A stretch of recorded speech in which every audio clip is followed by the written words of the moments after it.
have hail suppression, they can dissipate fog, all kinds of programs are going on. But most of it is involved in putting rainfall or snow, more of it, or into areas where it doesn't usually get very much. So you can, the major impacts are agriculture, watersheds, tree areas that might be subjected to not getting as much rainfall. And once these programs are implemented, they can't control the end result. So you could get flooding, too much rain, not enough rain. Now, Wyoming, for example, here, decided in 2006 to put more snow into the Wyoming mountains than ever in recorded history. And what they intended to do with that extra is to run it all into Southern California to feed Southern California's thirst here. So they implemented the program, and they were extremely successful. Never had Wyoming had so much snow in its mountains. However, since that time, Colorado and surrounding counties in Wyoming have on and off suffered drought, extreme drought. And they have less water coming down the Colorado River. There's less in the watershed. So you're having a problem that when you modify in one area, you're going to subtract or have a negative effect on another area. Siskiyou County up here in the central part of the state, up north of us and east, fought PG&E and solved the problem of the weather modification that was going to be implemented there, because they said, we don't want you to modify our weather to put our snow and our water somewhere else. So they put a stop to PG&E modifying the weather.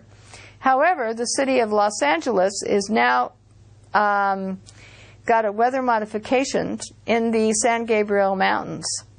And this weather modification is new, starting in 2008. And now we're having complaints from agricultural producers in this area that they're in drought and not getting enough rainfall.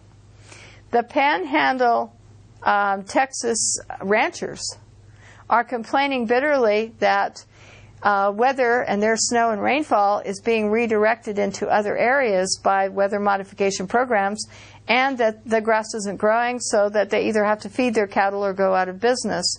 And there's an online discussion of that on March 6, 2008, that you can download from the Texas regulatory body here to listen to their complaints. And they even feel that some of the weather modification programs have triggered tornadoes and unusual weather events in their areas. So this is what it looks like here. Canada modifies the weather here. You're having some experiments in Florida, and you're having some experiments in Alaska, and Mexico is modifying the weather. So as the jet stream moves from west to east, California and PG&E says, well, if we need extra water, we can take an extra 10% of the water from one of our programs and keep the water from traveling into Nevada. We will have it rain out or and put it in snow, and we will have that do that so that Nevada could get less water. So as the jet stream moves this way, and people are putting in more and more weather modification programs, it's going to affect agriculture, watersheds, water supplies as it goes this way, because you're going to be putting it in places that don't need it for private gain, commercial gain. Ski resort could have a weather modification over their ski resort, which might take water from somewhere else or snow from some other location. So we need to get Senator Kay Bailey Hutchison's bill, number 601, defeated this year, because it allows anyone to mitigate or modify the weather with very little definition of mitigation in order to do what? So, but all these government agencies would be allowed without congressional oversight or public consent to modify the weather. So what happens to crop production? What happens to normal climates? We can disrupt the microclimates.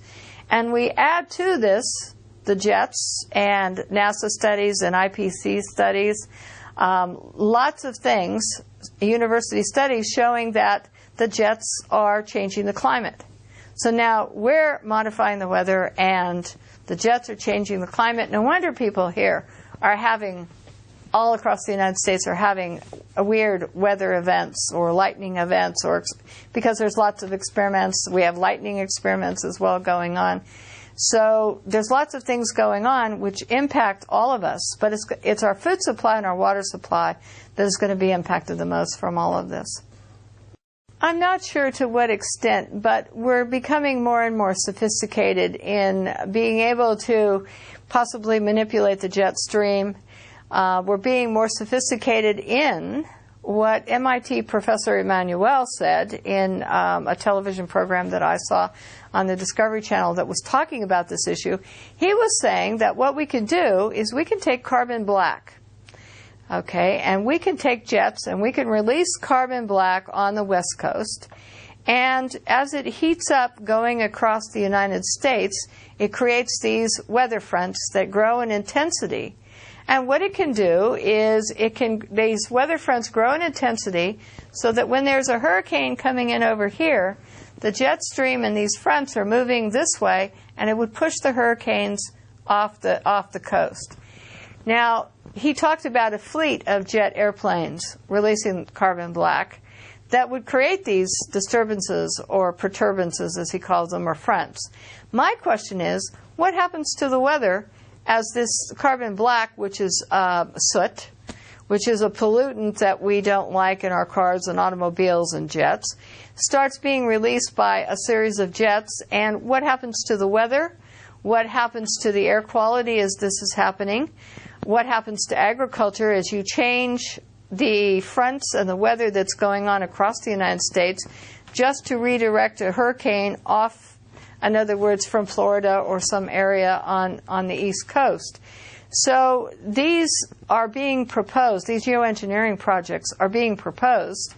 We kind of feel that since we're seeing black contrails here every so often, that they may be starting to practice with this so that they could determine and see if this particular project would work. There's a treaty against manipulating the weather for warfare.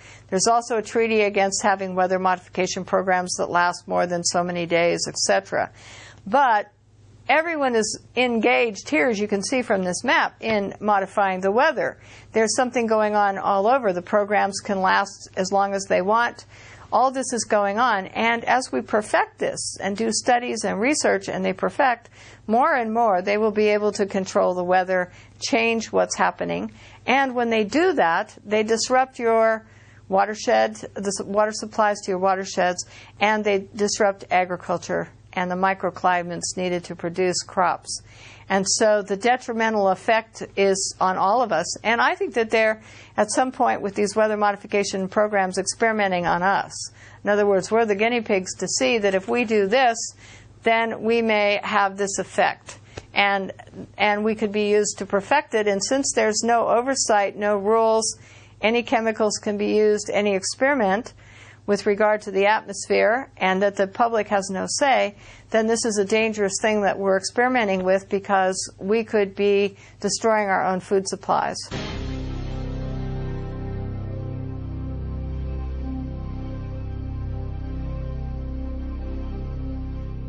Visit Infowars.com and PrisonPlanet.com. When you're on the sites, you can also tune in 24 hours a day to my daily radio broadcast. There's also a free iPhone app to listen to the syndicated radio show when and where you want.